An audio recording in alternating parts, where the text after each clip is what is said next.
आज हम एक सिंपल चैप्टर आपके साथ डिस्कस करेंगे और उस चैप्टर का नाम है जिसको कि आप हेड्स ऑफ द इनकम बोलते हैं, that is income from capital gains.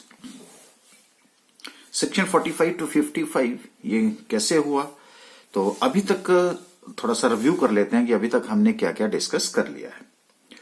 तो एज यू नो कि पहला हेड हमारे पास क्या था जी, इनकम को हमने 5 हेड्स में बांटा था। फर्स्ट इनकम वाज सैलरी, और सैलरी जो हमने डिस्कस करी है वो सेक्शन 15 से लेकर के 17 डिस्कस करी। उसके बाद हमने हाउस प्रॉपर्टी की बात करी, सेक्शन 22 टू 27। फिर आपको पता है कि profit and gains from business profession जो अभी हमने डिस्कस किया, सेक्शन 28 टू 44। अब तो अवेयर हो गया 28 से 44। तो सिंपल सी बात है कि इससे आगे वाली जो सेक्शन है वो किसके ऊपर लगेगी, कैपिटल गेन। तो कैपिटल गेन जो है हमारा 45 टू 55, और जो हमारी नेक्स्ट हेड होगा वो नेचुरली 55 के बाद होगा, तो 56 टू 59 जो अभी तक हमने डिस्कस नहीं किया है। तो क्योंकि सारे जो ग्रॉस टोटल इनकम है वो 5 हेड्स की इनकम मिलाकर के ही हमारे पास टोटल इनकम बनती है। और फिर उसके बाद जो है हमारा, क्योंकि पहले एक और हेड होता था, ये जो इनकम फ्रॉम अदर सोर्सेज, इसके 2 हेड होते थे, interest on securities and other sources, तो क्लब करके अब अदर सोर्सेज आ गया। फिर हमारे जो सेक्शन आगे चलेगी वो 70 टू 79 वो कैरी फॉरवर्ड की, और रिडक्शन सेक्शन 80 जो मैं आपसे कई बार बीच में उसका रेफरेंस आता रहता है। तो ये gross total income, first head is income from salary, second head is income from house property, third one is that is the profits and gains from business और profession. And now we are moving towards the fourth head which is to be known here as a capital gain. और मैं आपको इतना बता दूं कि examination में जो आपका जो स्कोर इंप्रूव करेगा वो कैपिटल गेन का चैप्टर करेगा, क्योंकि इस न्यूमेरिकल को भी आपके ज्यादा टाइम नहीं लगता, बस आपका थ्योरी और कंसेप्ट जो है वो क्लियर होना चाहिए। तो एज यू आर अवेयर हमारा फोकस जो है कंसेप्ट के ऊपर होता है, और अगर आपका कंसेप्ट क्लियर है तो सिंपल सी बात है, क्वेश्चन तो हो ही जाते हैं। तो देखिए इसका मतलब है कि इनको मिलाकर के हमारे पास क्या आ जाती है, जीटीआई आ जाती है। और जीटीआई में से हम क्या कर देते हैं, carry forward set of losses करते हैं, सेक्शन 70 टू 79, और फिर हम 80 के अंडर डिडक्शन देते हैं। और अगर ये सारा स्टेप यहां तक फॉलो कर लिया तो जीटीआई में से इनकी एडजस्टमेंट करके मेरे पास आ जाता है टोटल इनकम। ठीक है, तो अब जो मैंने अभी आपके साथ शेयर किया, डिस्कस किया, हमारा फोकस इसके ऊपर है जो एरो मैंने लगाया है, दैट इज ए कैपिटल। तो यहां पे पहुंचे हैं हम। अगर यहां पहुंचे हैं तो इसको अगर हमने डिस्क्राइब करना हो तो कैसे करेंगे, तो हमने कहा up to this stage we have understood the method of computing income under the first 3 heads. ठीक है जी, first 3 heads, that is salaries, house property and profit and gains from business और प्रोफेशन। तो capital gains constitute the fourth head. ठीक है जी, fourth head क्यों, out of the 5 heads of the income enumerated in section 14 of that we know charging section, and here we shall discuss the computation of the income under this head, and that head is capital gains। Clear है जी, क्योंकि अब मैं समझा तो रहा हूं लेकिन ultimately अगर इसको वर्ड्स में लिखना होगा तो कैसे लिखना है, इसलिए मैंने आपके लिए ये बात करी। ओके, अब अगर मैं इसकी बात करूं कि कैपिटल गेन्स, तो अगर आप देखें तो मैंने कहा कि ये 2 वर्ड्स हैं, एक कैपिटल है और एक गेन्स है। अच्छा, कैपिटल का मतलब यहां पे क्या है, कोई share capital, preference share capital? नहीं भाई, ऐसी नहीं है। यहां कैपिटल का मतलब है जो आपने फाइनेंशियल अकाउंटिंग में पढ़ा था, और अभी हमने profit and gains from business profession में भी डिटेल में डिस्कस किया, capital in nature, revenue in nature. तो इसका मतलब हम कुछ एक एक्सपेंसेस ऐसे करते हैं जो कैपिटल नेचर होते हैं, और कुछ एक एक्सपेंसेस होते हैं जो रेवेन्यू नेचर करते हैं। रेवेन्यू नेचर करते हैं वो रूटीन मैटर्स होते हैं, कैपिटल और नेचर जो है वो कोई रूटीन मैटर नहीं है, वो कभी कभी किए जाते हैं, क्योंकि उसका बेनिफिट हमारा फ्यूचर में एग्जॉस्ट होता है। अगर मैं मान लेता हूं मैंने एक मशीन खरीदी, मशीन के ऊपर मैंने पैसा लगाया, तो उसका बेनिफिट मैं अगले 10 साल तक लूंगा ना। लेकिन रेवेन्यू का तो क्या है, उसी जो एक्सपेंसेस है वो 1 साल के अंदर एग्जॉस्ट हो जाएगा। अगर एग्जॉस्ट हो गया तो हम उसको रेवेन्यू नेचर मानते हैं, और जो एग्जॉस्ट नहीं हुआ जो उसको हम कैरी फॉरवर्ड करते हैं। और कुछ इसलिए 10 साल की जो कॉस्ट है उसको हम स्प्रेड करते हैं ना। जैसे मान लीजिए 1 लाख रुपए है, 10 साल इसकी लाइफ है, तो 10,000 हर साल आप 10,000 10 साल तक उसको स्प्रेड करते हैं, जिसको कि आप क्या कहते थे, डेप्रिसिएशन। ठीक है जी, सिंपल वर्ड्स में। क्यों, अभी तो मैं आपको दोबारा से कैपिटल गेन्स में एक लेमैन मान रहा हूं। अभी तक आप कैपिटल गेन के एक्सपर्ट नहीं, अभी तक आप 3 हेड्स के एक्सपर्ट हैं। एक आपका सैलरी, दूसरा हाउस प्रॉपर्टी, और तीसरा जो है profit and gains from business और प्रोफेशन। ये आप 3। इसलिए अभी मैं कैपिटल गेन्स में आपको एज ए लेमैन की बात ही करूंगा। तो अब इसका मतलब, कैपिटल का मतलब है income of the capital in nature, ध्यान रखना जरा।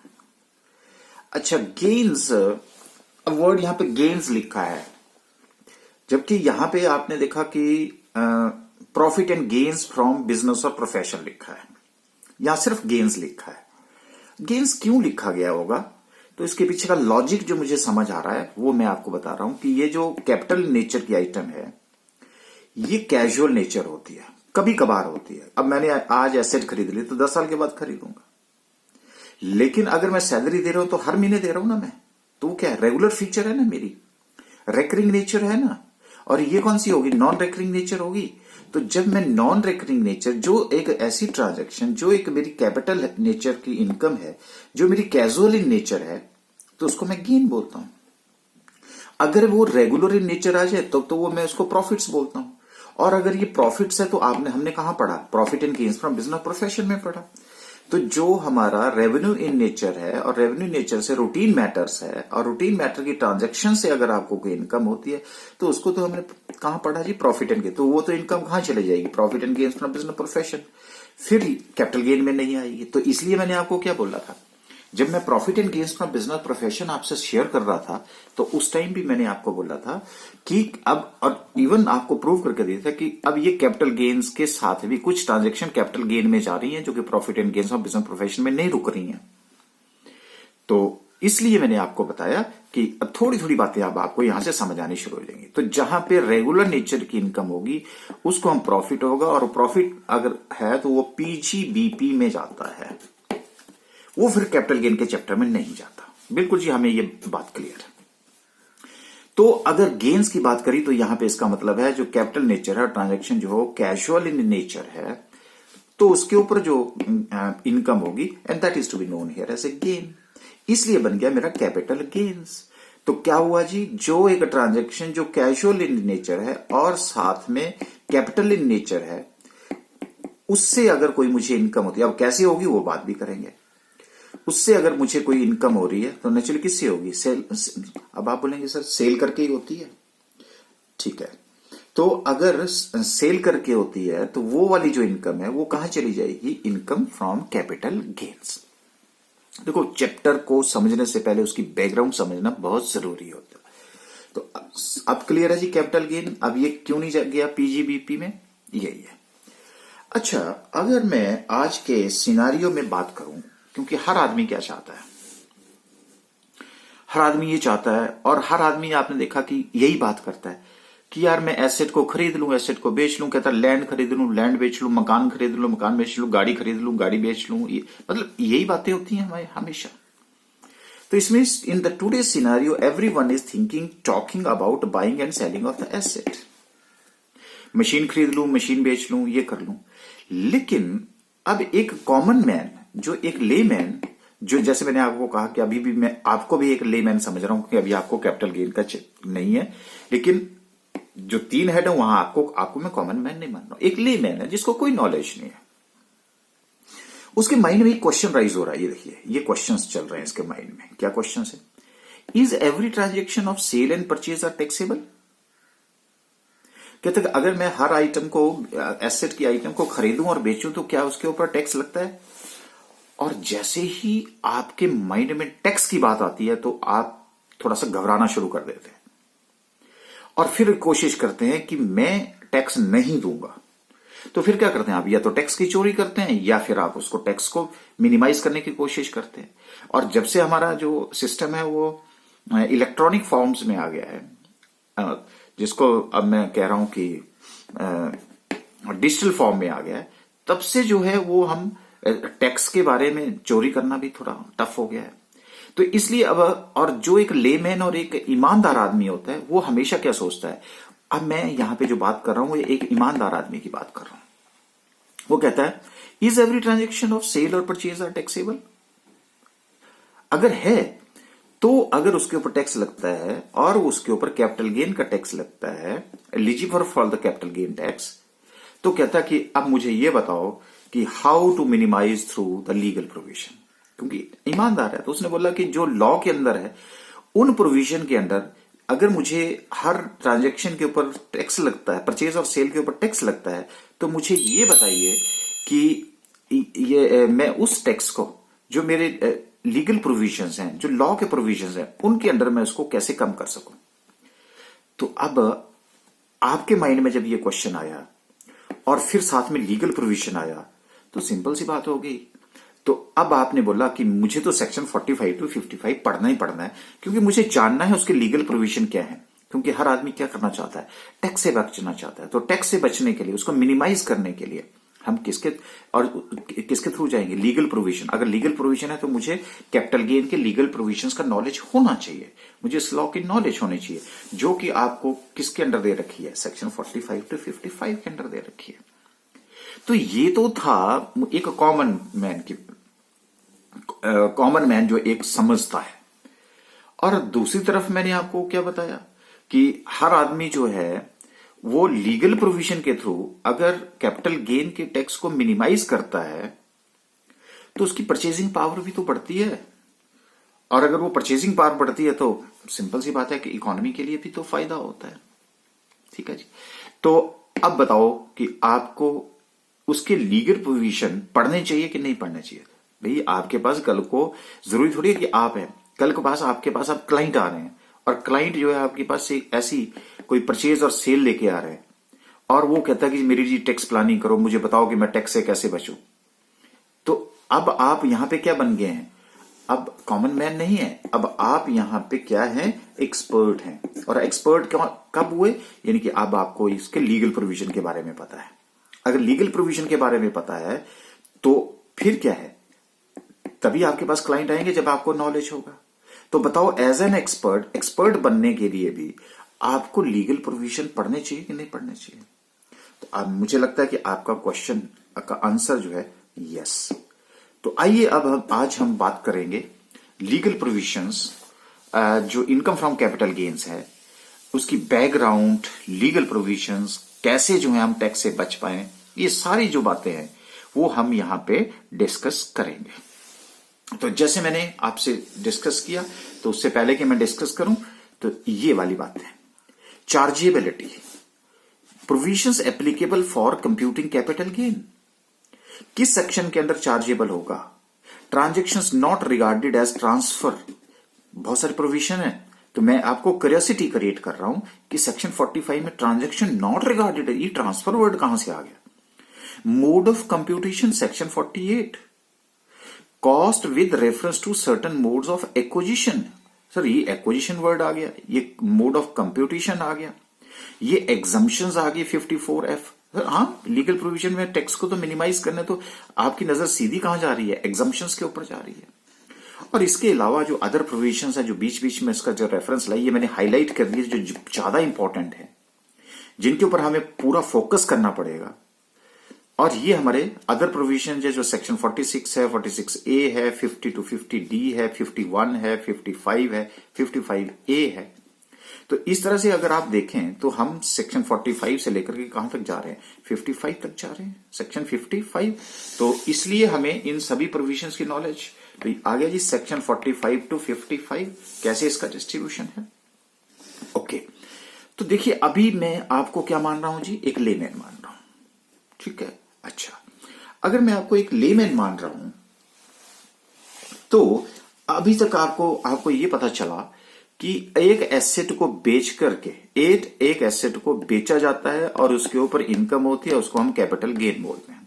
यही समझ आई ना ये भी आपको? ठीक है जी, ओके। तो इसका मतलब है कि अब अगर आप एक आम आदमी से भी पूछें कि भाई कैपिटल गेन क्या होता है, तो आप बोलेंगे जी एक एसेट हो, उस एसेट को आप बेच दो और बेचने के बाद जो आपको इनकम होती है और उसको हम कैपिटल गेन बोलते हैं। तो मैंने उससे पूछा, मैंने एक कॉमन मैन से फिर पूछा कि कौन सी एसेट, या उसके माइंड में जो बहुत सारे क्वेश्चंस आ गए, वो क्या आ गए? कहता एसेट कौन सी? Intangible asset. मैंने भी थोड़ा सा हिंट दिया, मैंने कहा कौन सी एसेट की बात कर रहे हैं? तो उसका अब क्योंकि वो लेमैन है, उसको क्या पता बेचारे को कि इंटेंजिबल एसेट क्या होती है, करंट एसेट क्या होती है, फिक्स्ड एसेट क्या होती है, मूवेबल एसेट क्या होती है, और उसको लॉ के बारे में, प्रोविजंस के बारे में भी पता नहीं, और आपको भी नहीं पता, क्योंकि अभी भी आप किसको मान रहे हैं? एसेट को ही मान रहे हैं, जो अभी तक हमने बात करी। तो मैंने पूछा कौन सी एसेट? मैंने पूछा उससे कि बताओ ये जो स्टॉक इन ट्रेड होता है वो क्या कैपिटल एसेट होती है? मैंने कहा बताओ ये कैपिटल एसेट होती है? तो उसने कहा कि स्टॉक इन ट्रेड तो ये तो एसेट, हाँ करंट एसेट होती है अकाउंटिंग पॉइंट ऑफ व्यू से। तो मैंने उससे कहा कि आपने प्रॉफिट एंड, क्योंकि आप एक्सपर्ट किसके हैं? Profit and gains from business profession, आप बिजनेस कर रहे हैं। मैंने कहा कि आपके पास फैन है और आपकी इलेक्ट्रॉनिक की शॉप है, जब आप फैन बेचते हैं तो उसके ऊपर आपको प्रॉफिट होता है, क्योंकि फैन आपका गुड्स है, और जब गुड्स बच जाती हैं तो वो क्या बन जाता है? आपका स्टॉक बन जाता है, तो वो स्टॉक है। तो आप बताओ मुझे कि जो स्टॉक इन ट्रेड है क्या आपकी वो एसेट है? उसने बोला जी हाँ एसेट है, लेकिन ये करंट एसेट है। मैंने कहा करंट एसेट है तो अभी आपने क्या पढ़ा कि जी इनकम ऑफ कैपिटल नेचर होनी चाहिए। तो कहता जी कि फैन तो मैं हर बार बेचता हूं। मैंने कहा हर बार बेचते हो तो कौन सी ट्रांजेक्शन? रेवेन्यू नेचर है। और ये कौन सी प्रैक्टिस है आपकी? रेगुलर प्रैक्टिस है। मैंने कहा जी अगर रेगुलर प्रैक्टिस है तो अभी अभी आपने बोला कि इसके ऊपर जो मुझे प्रॉफिट होता है वो कहां टैक्सेबल होता है? Profit gain from business profession. तो ये तो कैपिटल गेन में टैक्सेबल नहीं हुआ। फिर उसने कहा ओहो सर, मैं तो सोच रहा था कि हर एसेट जो है, हर एसेट को बेच करके जो है वो कैपिटल गेन होता है। तो फिर मैंने कहा कि भाई एसेट नहीं, कैपिटल एसेट बोलिए। तो अब आप आज के बाद क्या बोलेंगे? जब कैपिटल गेन की बात बोलेंगे तो कैपिटल एसेट बोलेंगे। आप इंटेंजिबल एसेट की बात नहीं कर रहे हैं, हम करंट एसेट की बात नहीं कर रहे हैं, हम फिक्स्ड एसेट्स की बात नहीं कर रहे हैं, हम मूवेबल एसेट की बात नहीं कर रहे। हो सकता है इसके कंपोनेंट्स। तो अब आप बताओ कि स्टॉक इन ट्रेड जो है वो क्या कैपिटल एसेट है? सर नहीं है।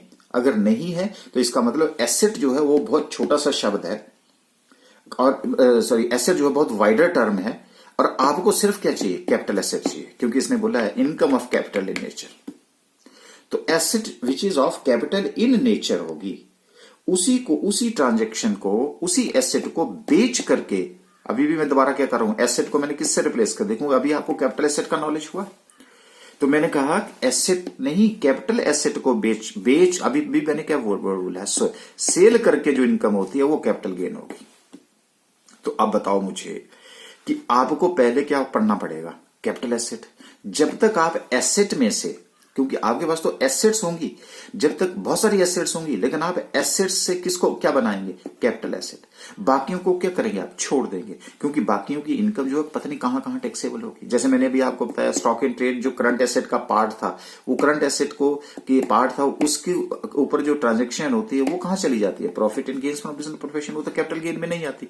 सर ये तो बहुत कंफ्यूजन है। भाई नहीं, कंफ्यूजन नहीं है। आप आहिस्ता आहिस्ता जैसे जैसे आप आगे बढ़ते रहोगे आपको कंसेप्ट जो समझ आने शुरू हो जाएंगे, लॉजिक के साथ समझ आने शुरू हो जाएंगे। तो ठीक है जी, अब अगर आपके पास एसेट्स दे रखे हैं तो आपको सबसे पहले छंटाई करनी है, क्या ये कैपिटल एसेट है कि नहीं है। अगर कैपिटल एसेट है तो कैपिटल गेन में आएगा, अगर कैपिटल एसेट नहीं है तो कैपिटल गेन में नहीं आएगा। तो सर ये आप कब पढ़ाएंगे कैपिटल एसेट्स? आप पेशेंस रखिए, कैपिटल एसेट भी पढ़ाना पड़ेगा कि कौन सी एसेट कैपिटल होती है, कौन सी एसेट कैपिटल नहीं होती।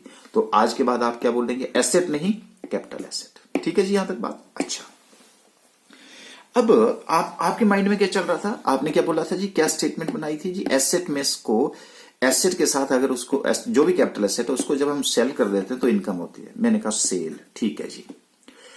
मैंने कहा जी आप बताना जी, एक रेलवे लाइन निकल रही है और रेलवे लाइन निकल रही है और उस रेलवे लाइन में आपको एक लेटर आता है गवर्नमेंट का और उसके ऊपर लिखा जाता है कि आपकी जमीन को हम अक्वायर कर रहे हैं, हम ले रहे हैं क्योंकि इसके ऊपर से एक रेलवे ट्रैक निकलना है, तो ये आपको पैसा दिया जाएगा और ये आपकी लैंड हम ले लेंगे। और नीचे लिखा आपकी सरकार, क्या लिखा जी, आपकी सरकार। लो जी, अब बताओ जी, आपकी जमीन ले ली, क्या ये सोल्ड हो गई? बताओ मुझे, क्या ये सेल है? सर नहीं, सेल तो नहीं है, ये तो एसेट जो है, ये यानी कि जो आपकी जमीन है वो गवर्नमेंट ने एक्वायर करी है। तो फिर आप बताओ, अब मान लो कि आपने 1,000 रुपए की जमीन ली थी, अब वो 10,000 में सरकार ने आपसे ले ली, तो 9,000 रुपए जो आपको इनकम हुआ वो कहां टैक्सेबल होगा? सर टैक्सेबल होगा ही नहीं, क्योंकि ये तो सेल ही नहीं है, ये तो रेलवे लाइन ने की है। बिल्कुल सही बात है। इसका मतलब सोल्ड वर्ड जो है ये एक बहुत छोटा शब्द हो गया, ठीक है।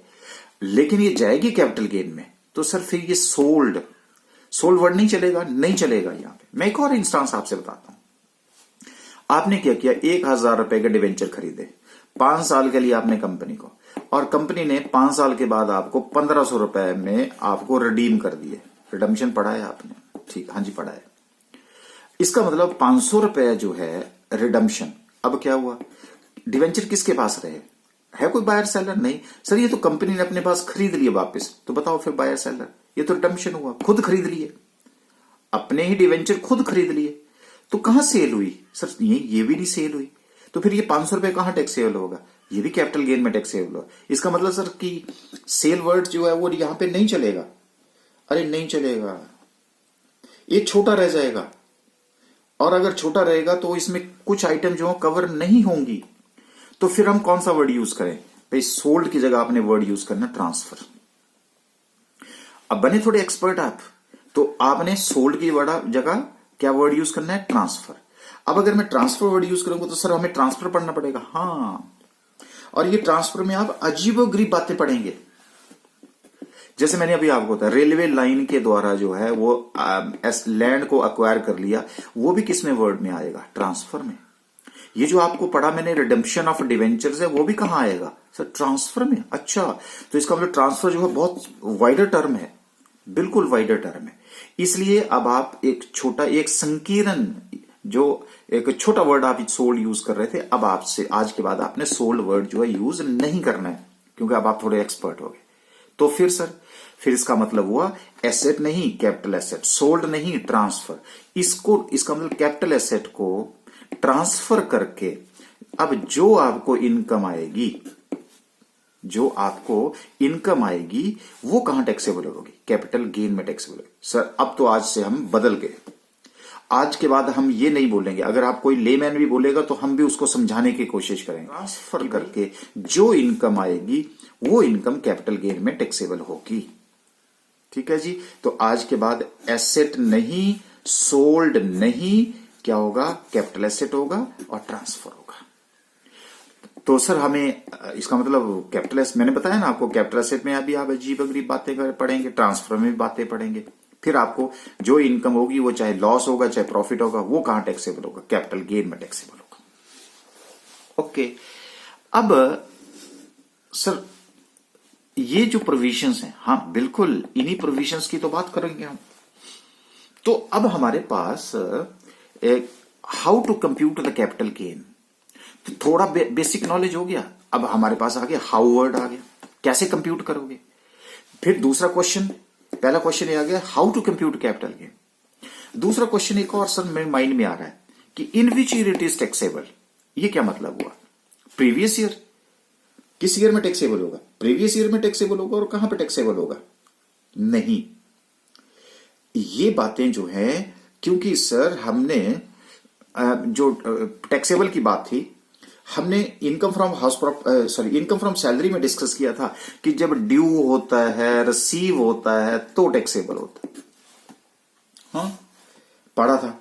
पर सर हमने हाउस प्रॉपर्टी में तो कई और कुछ बातें पढ़ी। क्या पढ़ा हमने? हाउस प्रॉपर्टी में पढ़ा कि जो आपको इनकम होती है उसके ऊपर टैक्स नहीं लगा, जो आप कमाई करते हैं उसके ऊपर नहीं होता, कुछ और के ऊपर ही टैक्सेबल होती है, जिसको कि सर डीम्ड इनकम बोलते थे। हाँ, तो अच्छा, इसका मतलब वहां भी आपने अजीब सी बात करी। फिर आपने कहा sir profit and gains from business profession, वहां भी आपने मर्केंटाइल बेसिस और कैश बेसिस की बातें करी। ड्यू बेसिस, कैश बेसिस के ऊपर जो है वो टैक्सेबल होगा। इसलिए सर ये क्वेश्चन भी हमारे माइंड में राइज हुआ कि क्योंकि कभी हम बोलते हैं रिसीट बेसिस के ऊपर, कभी हम बोलते हैं ड्यू बेसिस के ऊपर, कभी हम बोलते हैं हाउस प्रॉपर्टी में कि भाई जितना आपने कमाया उसके ऊपर नहीं, जितना कमा सकते थे उसके ऊपर टैक्स लगेगा। हाँ, इसलिए ये क्वेश्चन हमारे माइंड में निकल के आगे। तो बिल्कुल अब हम आपको यही बातें करेंगे कि how to compute capital gain and in which year it is taxable. तो इन दो क्वेश्चन के आंसर देने के लिए हमें क्या पढ़ने पड़ेंगे? ये प्रोविजंस पढ़ने पड़ेंगे।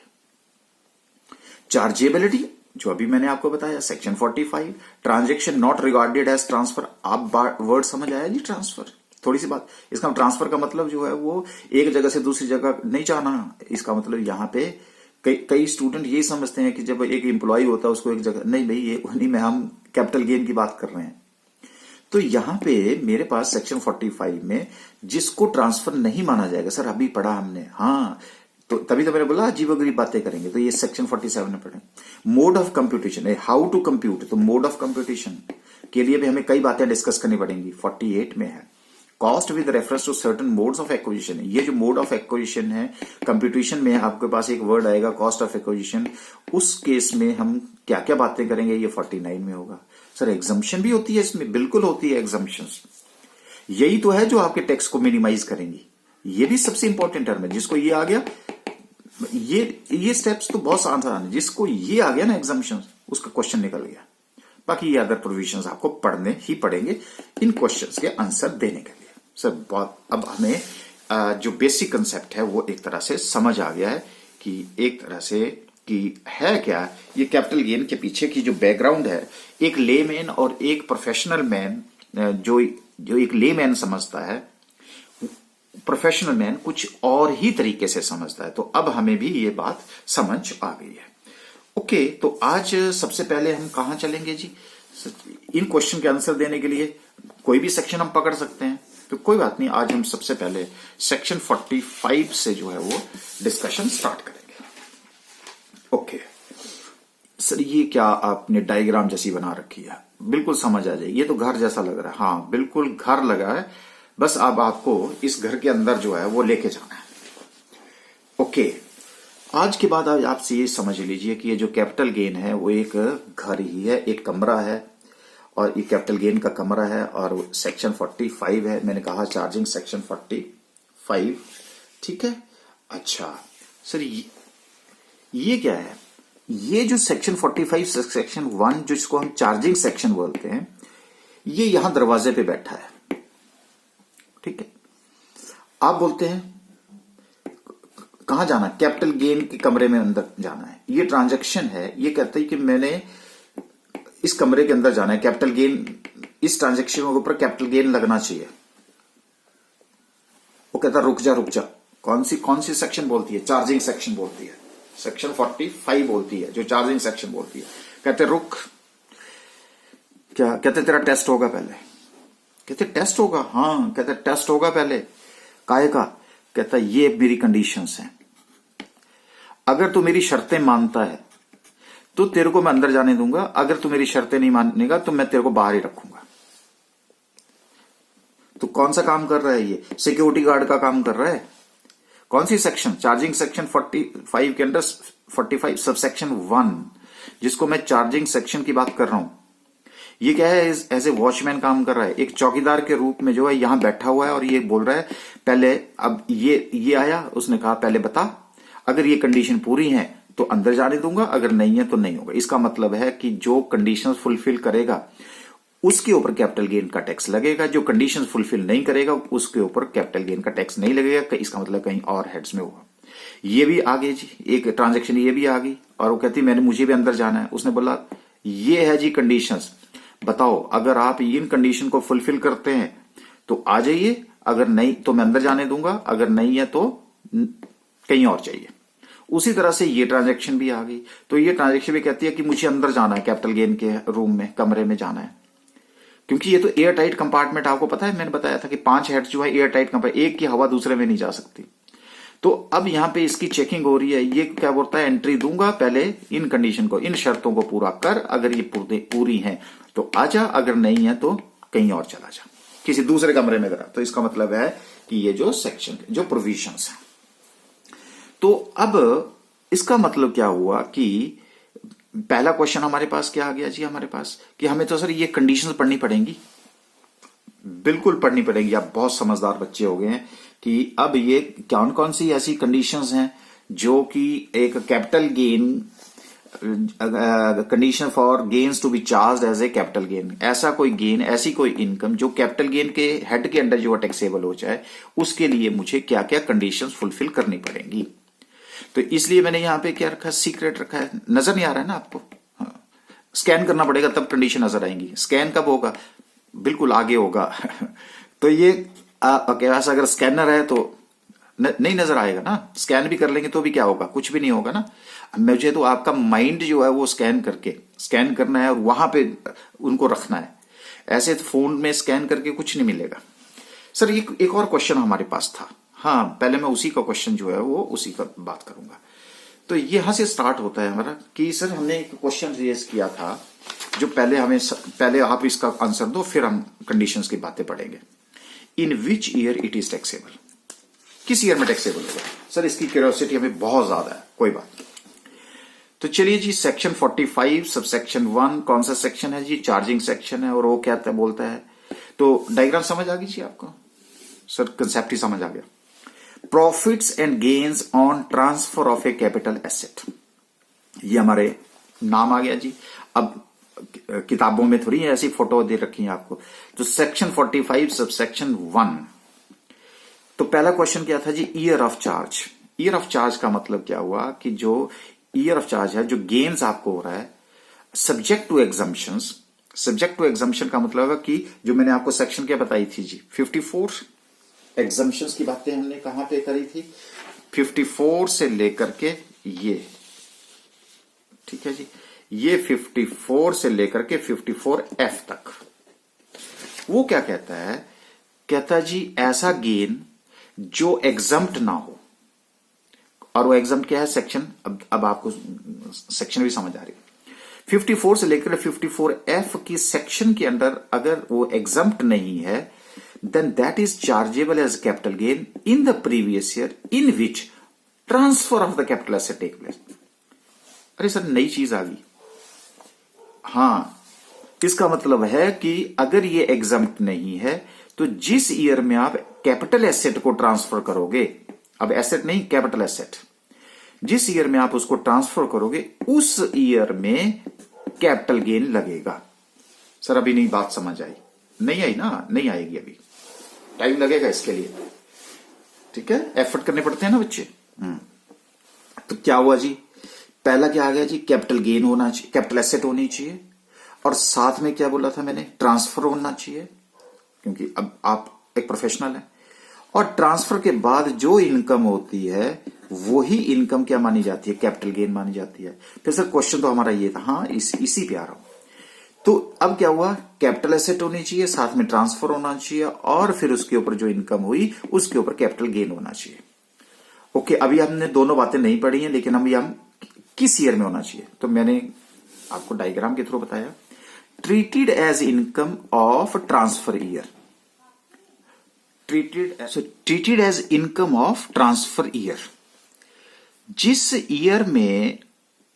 जिस ईयर में आपने इस कैपिटल एसेट को ट्रांसफर किया, उस ईयर को हम क्या बोलेंगे? Transfer year.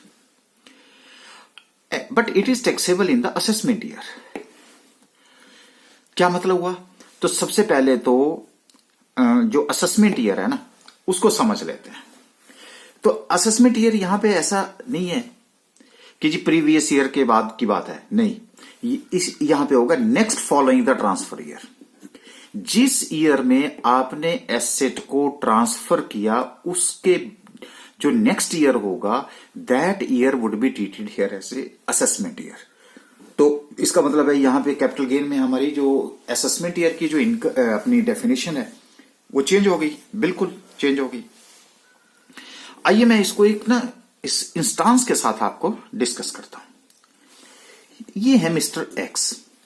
इन्होंने क्या किया, ये जो अपनी कैपिटल एसेट थी वो ट्रांसफर करी 31 मार्च 2019 को। ठीक है, अब 31 मार्च 2019 में ये ईयर कौन सा हो गया जी, ट्रांसफर ईयर कौन सा हो गया, ये हो गया जी 2018-19।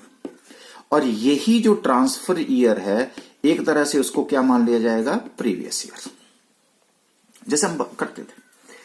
But capital gain arised in transfer year, बिल्कुल सही बात है। कौन से ईयर में इनकम अराइज हुई, 2018-19। ठीक है जी। आप इसी को मैंने फिर क्या लिख दिया, प्रीवियस ईयर। पर अल्टीमेटली क्या है, यही ट्रांसफर ईयर क्या बन गया आपका, प्रीवियस ईयर बन गया, क्योंकि 31 मार्च 2019 जो है वो कब हो, 18-19 में आई।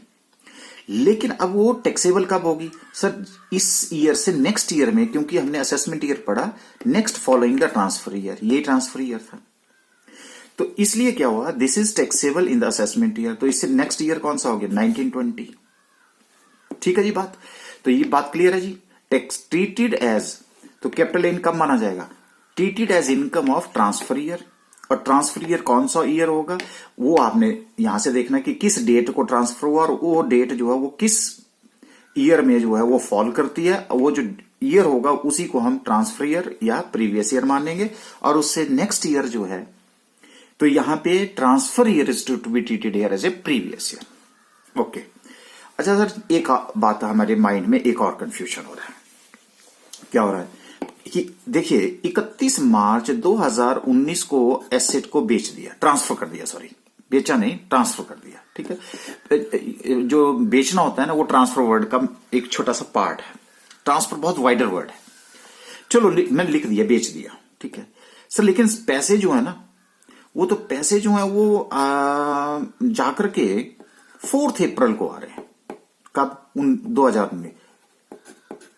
तो अब मुझे ये बताओ कि 31 मार्च उसको ट्रांसफर ईयर मानूं कि जिस ईयर में मुझे पैसा मिला उस ईयर को ट्रांसफर ईयर मानूं। बस यही बातें तो हम क्या करेंगे, ट्रांसफर ईयर में भी समझेंगे।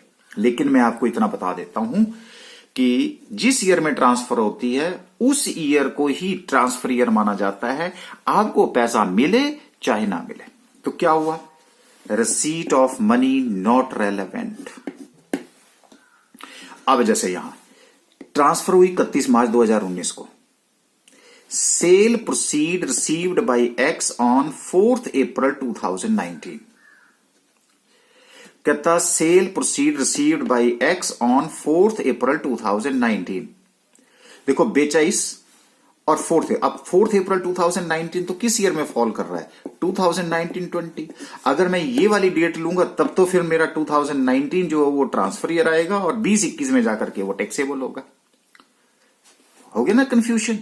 तो इसलिए अब आपने क्या करना, ट्रांसफर ईयर के ऊपर फोकस रखना, receipt of money is not relevant. तो क्या मतलब हुआ, लो जी, liability to capital gain arises only when the transfer takes place. तो जब हम ट्रांसफर वर्ड करेंगे तो वहां पे ये चीज आपका बहुत इंपॉर्टेंट पार्ट आ जाएगा। ठीक है जी, तो liability to capital gain arises only when the transfer takes place. ठीक है जी, अगर तो पैसा हो आए चाहे ना आए, ये नहीं आपने देखना। In order to be charged as capital gain, not necessary profit gains are actually received. जरूरी नहीं है कि जो आपने एसेट ट्रांसफर करी या बेची, खरीदी, जो भी किया, उसका आपको पैसा मिला चाहे ना मिला। तो दो बातें यहां पे क्लियर होगी। तो इसलिए यहां पे क्या है, X received the sale proceed during April 2019, so capital gain will nevertheless be charged for the previous year 2019-20, क्योंकि आपको प्रूव करके बताया कि ये डेट किस में फॉल कर रही है, 1920 में फॉल कर रही है, इसलिए 1920 में नहीं जाएगा, क्योंकि हमारा फोकस किसके ऊपर होता है, जिस ईयर में सेल प्रोसीड रिसीव की होती है उसके ऊपर नहीं होता, जिस ईयर में ट्रांसफर की होती है उस ईयर में जो है वो ये टैक्सेबल होता है। सर ये तो कंसेप्ट हमें अब क्लियर हो गया है। तो मुझे लगता है कि अब यहां से बात क्लियर होगी, कैपिटल एसेट होनी चाहिए, वो ट्रांसफर होनी चाहिए, उससे इनकम होनी चाहिए, इनकम होकर के आपके पास कैपिटल गेन या लॉस होगा, लेकिन ये इनकम ट्रीट की जाएगी जिस ईयर में उस कैपिटल एसेट को ट्रांसफर किया जाएगा। सर ट्रांसफर वर्ड तो बहुत इंपॉर्टेंट वर्ड है, बिल्कुल ये इसके प्रोविजन तो आपको पढ़ने पड़ेंगे, और उससे नेक्स्ट ईयर में ये टैक्सेबल होगी, और वो जो जिसको कि हम असेसमेंट ईयर बोलते हैं, और असेसमेंट ईयर कौन सा ईयर होता है, that is next following the transfer year. और साथ में ट्रांसफर के बाद आपको पेमेंट मिल रही है, जो भी हो रहा है वो बिल्कुल इररिलेवेंट फैक्टर है, वो रिलेवेंट नहीं है। यहां तक बात क्लियर है सर? पहले क्वेश्चन का एक तरह से हमें रिप्लाई मिल गया, कौन सा, in which year it is taxable, in which year it is taxable.